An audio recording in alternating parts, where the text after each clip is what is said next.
message aux CRS, là, mes amis CRS, que je respecte, à toute la gendarmerie, parce que je sais qu'il y en a la moitié qui sont de mon avis. Les gars, je vais vous expliquer quelque chose quand même. Je sais que vous avez des ordres.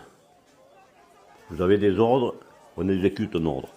Mais parfois, on n'est pas toujours prêt à l'exécuter un ordre. Moi, je suis le fils d'un résistant. Et mon père, il avait 20 ans en 1943. Il était condamné d'aller en Allemagne pour travailler dans les usines, pour faire des munitions, pour tuer ses frères.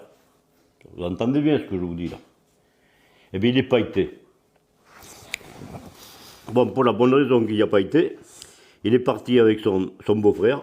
Ils ont pris le maquis. Ils sont partis tous les deux dans les taillis. Ils n'ont pas voulu y aller en Allemagne. Ils ont refusé un ordre. Je pense que vous êtes capable de le refuser.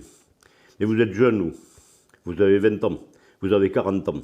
Peut-être que vos parents, vos arrière-grands-parents ne vous ont pas expliqué tout ça. Il faut que vous sachiez ça.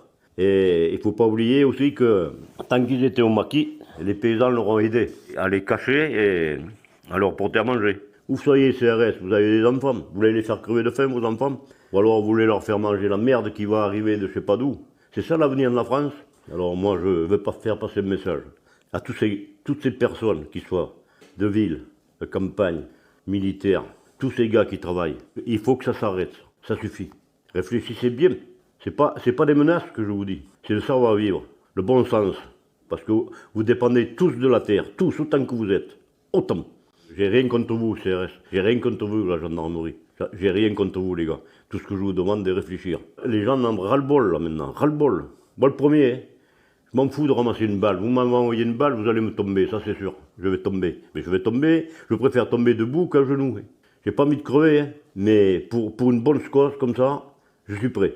Je voudrais que ça remonte en haut à notre gouvernement. Mais notre gouvernement, il n'en a rien à foutre, notre gouvernement. Monsieur Macron, il est tout le temps parti, il s'occupe pas de la France, il n'en a rien à foutre. Moi, je pense que là, dans des cas comme ça, il devrait être là. Je sais pas, moi. Il y a des gars qui se pendent, vous savez très bien que les agriculteurs, ils se pendent. Beaucoup, ils se donnent la mort parce qu'ils en ont marre. Ils en ont marre de cette vie-là. Mais vous savez, un gars qui a envie de se donner la mort, hein, il est dangereux. Faites bien attention à vous. L'union fait la force. Et moi, je dis que si un jour, il y a un agriculteur qui a un problème comme ça, il faut qu'on se réunisse tous. Tous. On mange tous. On est tous concernés. Écoutez-moi, les gars. Il faut qu'on se sorte le doigt dans le cul, qu'on nous fasse voir qu'on a des couilles, quoi. Excusez-moi l'expression. Alors réfléchissez, putain, réfléchissez, les gars, il n'est pas trop tard encore. Venez avec nous, on vous donnera à manger, on vous donnera à boire. On vous menace pas, on vous respecte. Quand vous nous dites de s'arrêter, on s'arrête, nous.